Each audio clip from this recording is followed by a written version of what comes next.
adalah 16 menit. Masing-masing tim diberi waktu selama 2 menit. Kepada pembicara tim afirmasi, saya persilakan untuk menyampaikan tanggapannya. Selanjutnya, sebelum penyampaian argumentasi, saya persilakan masing-masing tim menyampaikan perkenalan diri selama 1 menit, dimulai dari tim afirmasi. Silakan untuk tim afirmasi. Kenalkan, nama saya Keisha Putri dari tim afirmasi. Saya Refrianti dari tim afirmasi. Saya Yusra Sri dari tim afirmasi. Saya Bunga Regina Putri dari tim afirmasi. Saya Dewi Gwendara Jendra dari tim afirmasi. Saya Aruni Suraya dari tim afirmasi. Saya Nisa Mayro dari tim afirmasi. Berikutnya untuk tim oposisi. Silakan untuk tim oposisi. Saya Maria Pritawan dari tim oposisi. Saya Maulida Isbani dari tim oposisi. Saya Lutfia Fitri dari tim oposisi. Saya Aulia Zara dari tim oposisi. Saya Tina Maradila dari tim oposisi. Saya Aura Sofan dari tim oposisi. Saya Azira Zara dari tim oposisi. Menyampaikan argumen selama 5 menit. Silakan untuk tim afirmasi. Terima kasih kepada moderator. Perpindahan Ibu Kota Jakarta ke Kalimantan Timur, Ibu Kota Negara, IKN, Indonesia resmi akan berpindah dari DKI, Jakarta ke Nusantara, Kalimantan Timur. Presiden Joko Widodo juga telah menetapkan nama Ibu Kota Negara yang baru yakni Nusantara. Nantinya seluruh kegiatan pemerintah pusat akan dialihkan ke Nusantara mulai 2024 mendatang. Dikisahkan rancangan Undang-Undang Ibu Kota Negara RUU dan IKN pada Selasa 18 Januari 2022 memberikan payung hukum bagi perpindahan ibu kota Indonesia dari daerah khusus ibu kota DKI Jakarta ke 2 kabupaten di Kalimantan Timur, yaitu Kabupaten Kutai Kartanegara dan Kabupaten Penajam Pasar Utara. Bertepatan dengan hal itu, untuk munculnya banyak pro dan kontra berbagai lapisan masyarakat, rancangan pemindahan IKN kembali digulirkan Presiden Joko Widodo pada awal periode keduanya, sampai akhirnya diumumkan Presiden Joko Widodo di Istana Negara 26 Agustus 2019. Lokasi dipilih sebagian di PPU dan sebagian lagi di Kutai Kartanegara. Pemindahan Ibu Kota Jakarta ke Kalimantan Timur, Ibu Kota Negara IKN Indonesia resmi akan berpindah dari DKI Jakarta ke Nusantara, Kalimantan Timur. Meski diumumkan pada 26 Agustus 2019, rancangan pembangunan IKN mengalami slowdown pada 2020 hingga 2021 karena pandemi COVID-19. Meski demikian, melanjutkan rencana besar dari 3 presiden sebelumnya, Soekarno, Soeharto, dan Susilo Bambang Yudhoyono. Selanjutnya, pembicara tim oposisi, saya persilakan menyampaikan argumen. Terima kasih kepada moderator karena sudah mengizinkan saya berbicara. Menurut saya tidak setuju dengan adanya perpindahan ibu kota baru di Kalimantan Timur. Karena perpindahan ibu kota akan beresiko merusak lingkungan hidup seperti rusaknya kehidupan flora dan fauna. Pemindahan ibu kota negara dari Jakarta ke Kalimantan Timur juga dihitung akan membutuhkan biaya hingga 466 triliun. Sedangkan Kementerian Keuangan melaporkan bahwa posisi utang pemerintah hingga 31 Januari 2023 mencapai 7.755 triliun. Menurut Badan Pusat Statistik atau BPS, Jakarta menjadi provinsi yang memiliki produk domestik regional (PDRB) per kapita atau rata-rata pendapatan penduduk tertinggi dari 34 provinsi. Jika ibu kota dipindahkan ke Kalimantan, maka kota Jakarta itu dipindah ke Kalimantan. Sedangkan kalau misalnya tidak jadi, kalau kan kita udah buat setengah ya 70%, terus juga kita menggunakan biaya 400 triliun. Kalau misalnya dia tidak jadi, siapa yang ingin menggantinya? Saya tahu Pak Jokowi negara kita memiliki utang banyak, tetapi kan kita dikit demi dikit di Kalimantan mempunyai industri. Jadi yang namanya juga pertama tuh kecil-kecilan dulu, baru nanti juga akan menjadi bukit. Pokoknya kalau misalkan kita tidak mengadai perpindahan ibu kota ke Kalimantan, itu 400 triliun harus dikembalikan dengan apa? Sedangkan 70% itu sudah jadi. Terima kasih. Pindah ibu kota di Jakarta itu masuk akal, tetapi dicari yang relatif dan perlu sekali renungan yang dalam.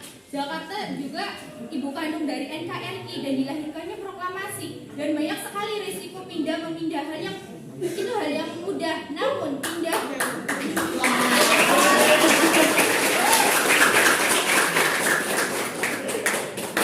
namun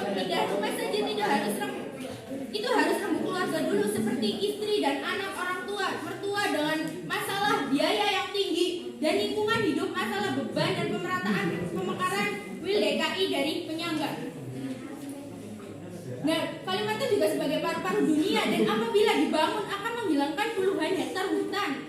Dan apa yang akan diakibatkan oleh negara lain terhadap Indonesia? Apakah sudah terpikirkan? Kita tingkatnya saja dulu apa yang menjadi keunggulan kita, yaitu dengan sumber daya alamnya. Jangan malah makin banyak yang dihancurkan terus impor dari negara lain. Terima kasih.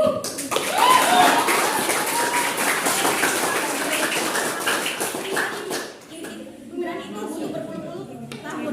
Kita bisa lihat negara yang memindahkan ibu kota, ada yang sampai sekarang belum bisa berubah. Balik lagi keadaan ekonomi Indonesia yang tidak merata, yang seringkali mengalami naik turun. Pemerintah hanya memikirkan kepentingan bisnisnya, tapi bagaimana kondisi rakyatnya yang masih di bawah? Menurut saya, pembangunan dan keberadaan ibu kota negara baru di Kalimantan memunculkan harapan yang baru yang sangat positif. Meski begitu, terdapat banyak kontra dari masyarakat luas. Perpindahan ibu kota negara ke Kalimantan akan beresiko merusak lingkungan hidup. Hal ini sebagai dampak pembangunan kota, perumahan penduduk, pertokoan atau pasar, hutan Kalimantan yang dikenal sebagai paru-paru dunia. Baik, waktu telah habis. Saya akan menjawab, perpindahan ibu kota juga akan mendapatkan dampak positif, yaitu bisa mendatangkan investor-investor baru yang akan menambah pendapatan Indonesia sehingga dapat menambah utang negara. Selain itu, perpindahan ibu kota juga akan menciptakan banyak lapangan kerja sehingga akan menambah banyak penambahan biaya cukai yang akan menambah pendapatan negara. Oke, jawaban yang nomor 3 yang masalah yang mau maju provinsi itu aja. Kalau misalnya itu kenapa nggak dari kemarin aja kalian pas masih dijabat oleh Soekarno itu kan sudah ada perpindahan ibu kota. Jadi kan kalau misalkan ya iyalah kan tujuannya perpindahan itu agar provinsi tersebut maju. Kalau misalkan provinsi itu tidak maju ya nanti masa yang maju adalah provinsi ini aja. Terus kalau misalkan iya provinsi itu tidak maju, anak-anak yang provinsi yang sudah maju itu kan kayak menyalahgunakan apa ya kemajuan tersebut kayak sekolah, masa dandan, terus malah pacaran yang nggak benar ya kan.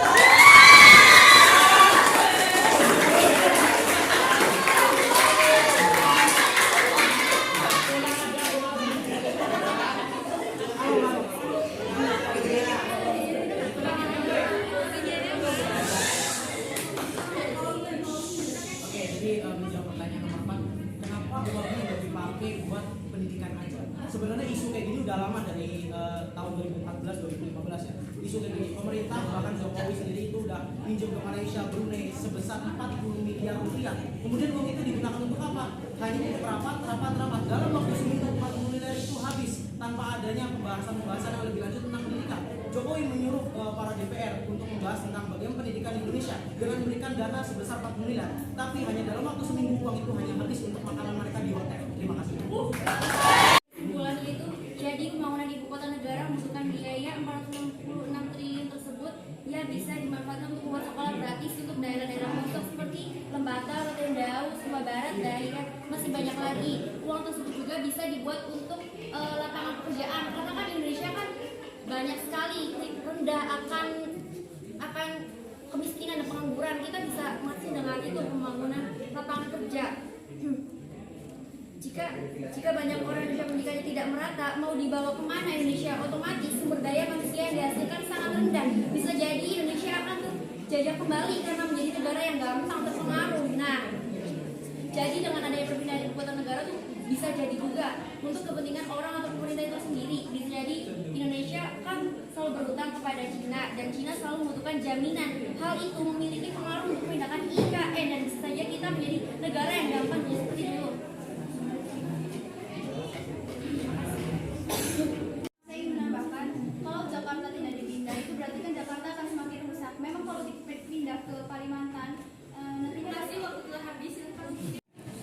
Sebelumnya, terima kasih untuk moderator telah memberikan saya kesempatan bertanya. Saya mempunyai 4 pertanyaan untuk tim afirmasi. Yang pertama, 4. Menurut Bapak Alkas, jika pohon ditebang, itu akan terjadi pemanasan global ya seperti karbon dioksida. Tidak ada pohon jadi karbon dioksida. Sedangkan dengan karbon dioksida, lapisan ozon itu akan semakin rusak dan jika semakin rusak, gimana kondisi negara kita ini? Yang kedua, dan jika ibu kota dipindahkan, memerlukan biaya yang sangat mahal, dan jika biaya KRL saja belum terlunasi, maka hutang negara akan semakin menumpuk. Apakah ada jaminan untuk melunasinya? Apakah kalian ingin cucu-cucu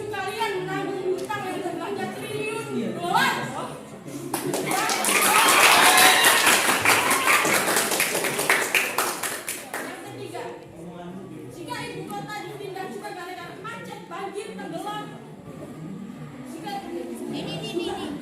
Maaf. Kalimantan pun akan terjadi dalam beberapa tahun ke depannya. Apakah ibu kota tuh akan ya kayak berganti-ganti terus? Kalau kayak gitu ya setiap provinsi juga akan terjadi ibu kota dong.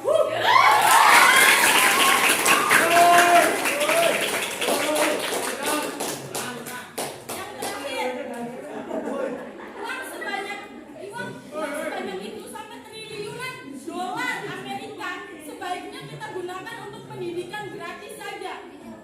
Kalau kita gunakan untuk pendidikan gratis, kan kayak apa ya, negara kita tuh semakin maju dengan pendidikan gratis. Sedangkan negara kita tuh pendidikannya sangat minim. Soalnya kayak kebanyakan kalangan orang-orang bawah tuh tidak mampu untuk menyekolahkan anaknya dengan biaya yang sangat mahal gitu loh Bapak. Terus kan negara negara kita kan masih berkembang, sebaiknya kita harus mensukseskan generasi bangsa gitu loh. Ya cukup sekian, terima kasih buat moderator. Assalamualaikum warahmatullahi wabarakatuh. Kalau misalkan ibu kota kita pindah di Kalimantan itu mengakibatkan kerusakan lingkungan, itu malah kita udah ada buktinya, yakni foto. Bentar. Ini foto yang sudah jadi. Ini sudah jadi beberapa persen, baru 70% atau 60%. Ini malah tumbuhan di sana tuh dijaga. Jadi malah yang di Kalimantan itu dibuat kayak scan. Jadi kalau misalnya kita ingin menebang pohon secara liar, itu namanya AI. Itu dan jadi kalau misalnya kita ada suara atau ada orang yang ingin merusak lingkungan, itu bakal terdeteksi dan langsung memanggil polisi, dan otomatis polisi mendatangi Kalimantan tersebut, lokasi tersebut. Jadi kalau misalkan kita membahas tentang kerusakan lingkungan, malah ibu kota yang dipindah malah itu mengakibatkan keuntungan juga bagi pihak yang di Kalimantan ya. Karena di sana juga yang masalah mall kayak gitu kan belum ada. Jadi agar tidak, kalau misalkan di Jakarta udah ada mall, udah banyak artis dan udah banyak orang ekonominya yang tidak akan stabil. Kalau misalkan kita terus ibu kota kita terus di Jakarta, itu kalau misalkan orang yang menganggap saya tinggal di Jakarta, ibu kota saya di Jakarta, itu akan menjadi-jadi. Oke, pertanyaan ini untuk kedua kelompok saja ya. Ya, langsung. Jadi upaya apa jika ibu kota dipindah ataupun tidak jadi dipindah? Jadi upaya apa ketika nanti ya untuk menanggulangi masalah-masalah yang muncul ketika dipindahkan dan tidak jadi dipindahkan? Solusinya apa? Ya, jadi Solusinya apa? punya Berikan solusinya. Ya. Oke. Udah, cukup ya. Diberikan penjelasan. Pemerintah juga dapat bekerjasama dengan pihak ilmuwan. Pemerintah daerah yang berkoordinasi dengan pemerintah pusat dapat menerapkan teknologi ASR ini. Aquifer Road and Recovery atau ASR merupakan sebuah teknologi yang dikembangkan oleh Balai Bangunan Hidraulik dan Geoteknik Keairan dan Pusat Ditbang Sumber Daya Air sebagai upaya untuk penanggulangan penurunan permukaan tanah. Metode yang digunakan yaitu dengan membuat resapan air dan kemudian menginjeksikan air tersebut ke sebuah tempat atau saluran yang telah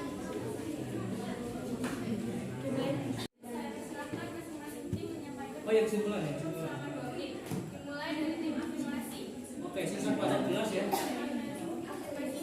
Silakan. Baik, terima kasih moderator. Jadi kesimpulannya berkaitan dengan kebijakan dari pemerintah mengenai pemindahan ibu kota ke Kalimantan Timur. Mayoritas responden menunjukkan sikap setuju terhadap adanya pemindahan ibu kota itu. Banyak faktor yang